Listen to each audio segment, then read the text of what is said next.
Daily. Taste the Daily.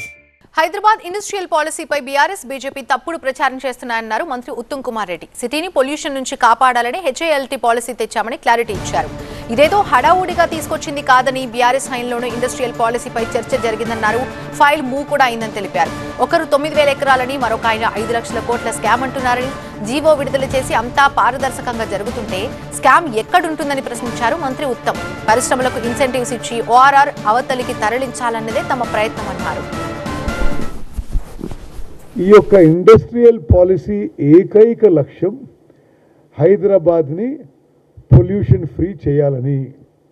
So Hyderabad pollution ఫ్రీగా ఉండడం, environment friendly ఉండడం, ఇది మన తెలంగాణ ప్రజలందరూ ఆకాంక్షించే విషయం.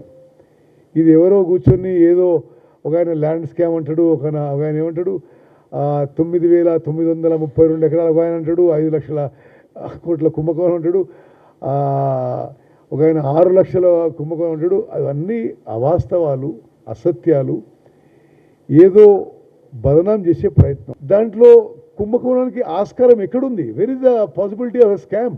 మేమంటున్నాం, వాళ్ళు షిఫ్ట్ చేస్తే ఎస్ఆర్ సబ్ రిజిస్ట్రార్ రేట్ కంటే 80 ఫీట్ల రోడ్ ఉంటే 50% రేటు, 80 ఫీట్ తక్కువ ఉంటే 30% రేట్లో వాళ్ళకి ఇచ్చేస్తాం, మీరు అది మల్టీ జోన్ యూసేజ్ కింద వాడుకోండి అని ఈ యొక్క పాలసీని తీసుకోవడం జరిగింది. ఇది ట్రాన్స్పరెంట్ పాలసీ. ఇది కుంభకోణం స్కామ్ ఎట్లా అంటున్నారు మీరు? అసలు పాలసీ ఒక జియో రూపంలో తీసుకొచ్చి సబ్ కమిటీలో పాస్ చేసి, క్యాబినెట్లో చర్చించి పాస్ చేసి, ఒక ట్రాన్స్పరెంట్గా ఒక జియోని ఇష్యూ చేసినాం కదా.